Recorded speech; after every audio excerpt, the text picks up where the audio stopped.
Para o Fórum de Comunicação da Classe Trabalhadora, constituído em Santa Catarina em 2013, a democratização da comunicação e a melhoria das condições de trabalho dos jornalistas e dos comunicadores sociais, junto com a sua qualificação, tem sido o vetor decisivo na sua ainda breve e marcante existência. O segundo Seminário Unificado de Imprensa Sindical, realizado no Hotel Canto da Ilha, em Florianópolis, deu continuidade à reflexão iniciada há um ano atrás no Hotel Oceania, também na capital catarinense. Apresentamos aqui uma sinopse dos temas tratados. Os assuntos abordados nas palestras e debates dialogam entre si, produzindo uma síntese pedagógica, didática e informativa, que esperamos seja aproveitada da melhor maneira possível por nossa classe. Qual é o papel dos meios sindicais? Ele tem que atrair, ele tem que desconstruir, ele tem que atrair o leitor, tem que atrair o público, tem que desconstruir a narrativa dos meios hegemônicos e tem que construir a narrativa da classe trabalhadora. Então, eu acho que seria fundamental que os veículos sindicais abrissem espaço para a desconstrução da mídia. E não é para fazer a desconstrução apenas no debate político eleitoral, não estou falando disso. Da desconstrução das notícias que são dadas diariamente e que são todas elas contra a classe trabalhadora. A relação dos sindicatos com a grande mídia é conturbada, porque a gente ocupa pouco espaço, ela usa geralmente a informação que a gente passa de forma distorcida. A gente só consegue colocar aquilo que a gente pensa quando a gente paga o espaço. E hoje, nessa lógica aí perversa do mercado, o que a gente vê dentro da chamada grande mídia, né, é uma desvalorização cada vez maior do profissional de comunicação, do jornalista. Que são todas elas para romper com conquistas sociais dos trabalhadores, para criticar conquistas sociais dos trabalhadores, para criminalizar, e aí entra na nossa questão, para criminalizar os movimentos sindicais e populares. Quer dizer, eu acho que essa desconstrução seria até uma atividade, uma editoria de desconstrução. Porque aonde que o trabalhador vai ter a outra versão antagônica à versão dos grandes meios, se não nesses veículos? Na mesma medida em que a gente vê a consolidação dos veículos de comunicação da grande mídia, nós também vemos oportunidades aqui de efervescerem iniciativas de comunicação que muitos gostam de dizer alternativa, né? Mas que eu gosto de chamar apenas de outros veículos de comunicação, outras formas de comunicar, outros meios de comunicação. Eu acho que a gente pode tirar algumas ações para ir contra essa hegemonia que existe da imprensa burguesa hoje no nosso país e também no nosso mundo, né? Uma das coisas fundamentais, que eu acho que é uma tarefa não só de todo sindicato, mas de toda aquela pessoa que tem como intuito construir um mundo diferente, é apoiar e ser leitores, serem pessoas que usufruem da comunicação popular e alternativa. A ideia de que valores como solidariedade, valores que discutam o consumismo exacerbado imposto pelos meios comerciais, a criminalização dos movimentos sociais, a brutalização que a televisão faz das relações pessoais e sociais, sempre optando, seja no programa policial, seja na novela, pela solução do conflito tendo que se dar através da violência. Quer dizer, a ideia de que é possível construir sem deixar de lado as lutas específicas de cada sindicato, particularmente da classe trabalhadora como um todo, sem deixar de lado essas lutas, ampliá-las, para projetá-las no sentido da construção de uma sociedade mais humana, mais fraterna, mais justa, menos violenta, menos brutal. Enfim, mostrando que um outro mundo é possível. Não é possível fazer jornalismo numa entidade sindical? Isto porque, do que a gente via enquanto sindicalista, né, que a maioria das sindicais tratavam a questão da imprensa no sindicato como assessoria. De modo que, na maioria das vezes, os sindicatos, os jornais sindicais, eles eram como se todos eles fossem, né, um grande editorial do que pensa a diretoria sobre todos os assuntos. E mais, radicalmente corporativos. Sindicato é, por natureza, pelego. Qual é o papel do sindicato? O papel do sindicato é amaciar as relações entre o trabalhador e a empresa. Isso aí é correto? A empresa dá uma patada em nós, a gente vai lá e dá uma amaciada e diz, não, em vez de tu... Tô certa ou tô errada? Tô errada, pô! Não pode ser assim. Eu estou dizendo isso, é que isso acontece muito, mas não pode ser assim.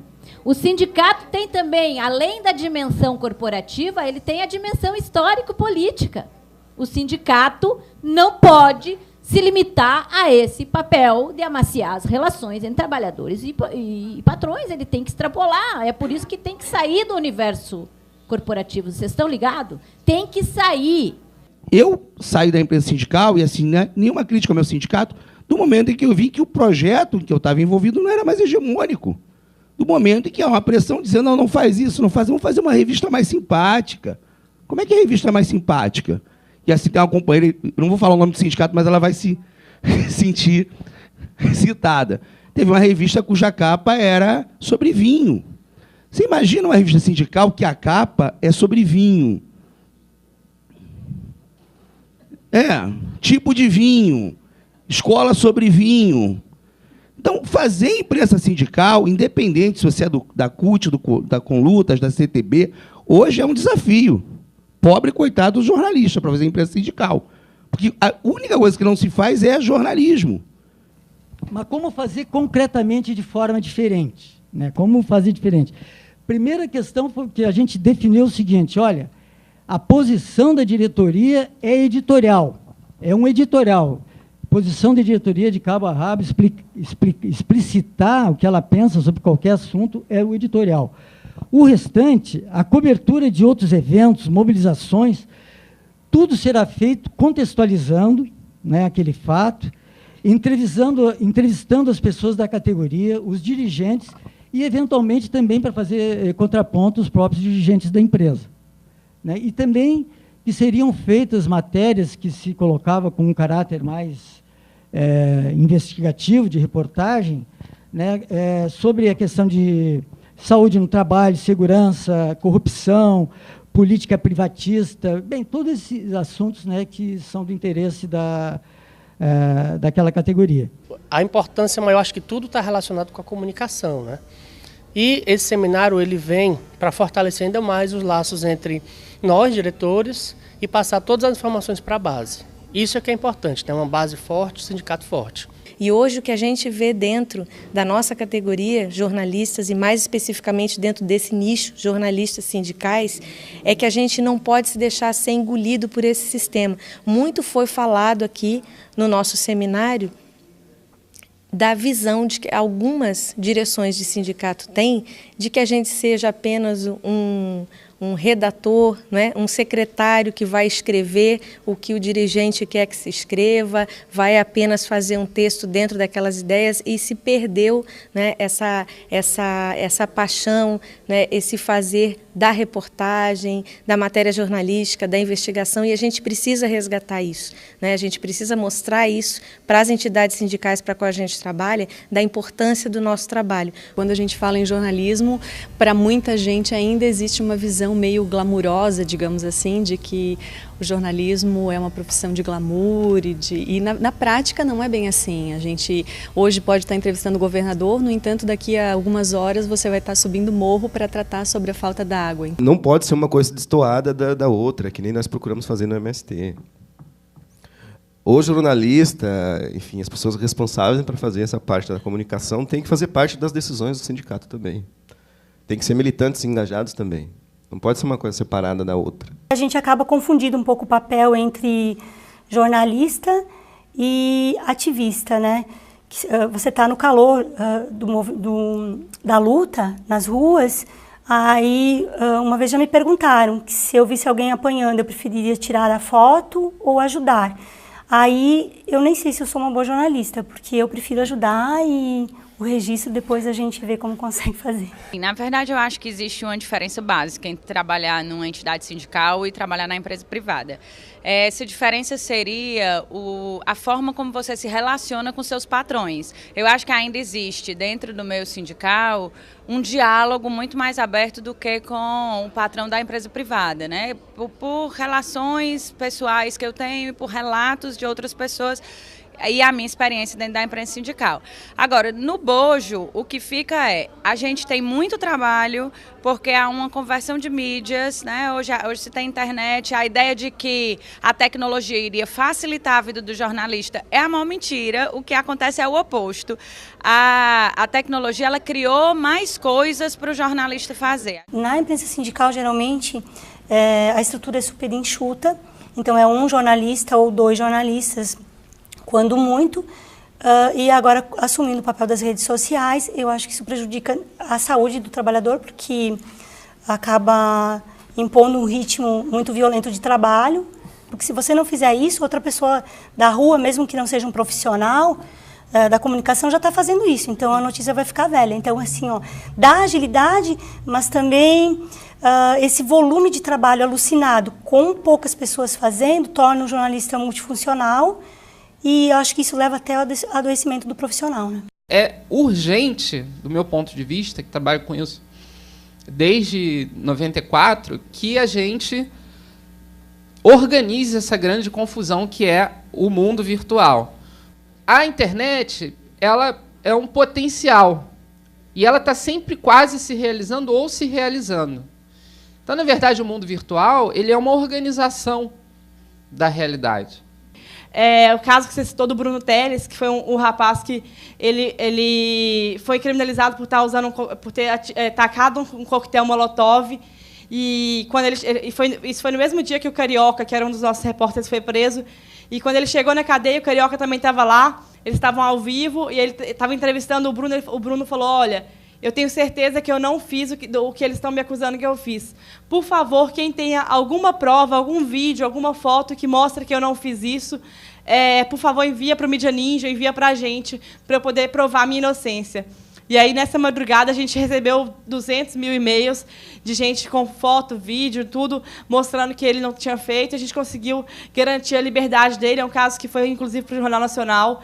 Então, que realmente mostra a força dessa contranarrativa. E a mesma coisa dos garis, a mesma coisa dos presos políticos, como que a gente vem crescendo força mesmo nisso. Assim. Eu acho que para o movimento sindical, isso é muito importante, assim, entender a força da rede social. A gente começa a discutir, a pensar sobre a democratização da imprensa e a divisão da notícia, né? Que a notícia seja de maneira democrática, ela seja publicada de maneira democrática, né, eu quero dizer. Então, essa discussão de você poder ouvir uma notícia, ler uma notícia, entender exatamente o que está sendo escrito ali e não ter que ficar fazendo um esforço extremo para ler nas entrelinhas, eu acho que isso é importante, né? Então, quanto mais nós discutirmos sobre isso, mais a gente vai avançar e a gente vai conseguir entender o que se passa no mundo, no país, no nosso estado e na nossa cidade.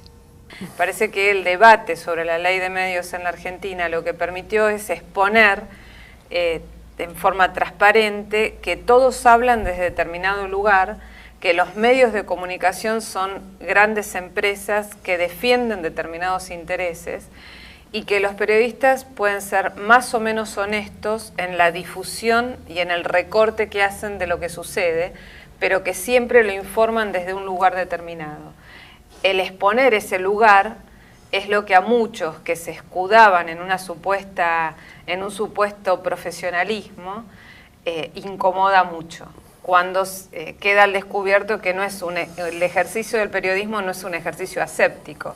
Si uno mira cuál fue el origen de la prensa en América Latina y en el mundo, la prensa siempre surgió a partir de necesidades políticas, ¿no? El origen del periodismo en Latinoamérica es esa, son grandes líderes políticos que necesitan una herramienta de difusión de sus ideas. Creo que la exacerbación del capitalismo transformó eso en un negocio. Cuando el negocio se prioriza sobre las ideas, se transforma, para mí, en una malversación del periodismo. 180 jornalistas e comunicadores sociais, representando 14 estados, com o apoio de 10 entidades sindicais, lotaram o auditório durante os 3 dias de debates e apontaram os desafios do Fórum de Comunicação da Classe Trabalhadora para 2015, somando cada vez mais esperanças para enfrentar o poderoso monopólio de comunicação no Brasil, que criminaliza os movimentos sociais. Esta história, acumulada desde 2012, com o primeiro encontro de jornalistas sindicais, promovido pelo Sindipreves, veio consolidar o compromisso militante e profissional que, reunido no fórum, demonstra que um outro mundo e um outro jornalismo são possíveis. Para nós, o seminário foi bastante produtivo, sobre vários aspectos. Do ponto de vista da organização, correu tudo tranquilo, problemas normais que acontecem em qualquer evento.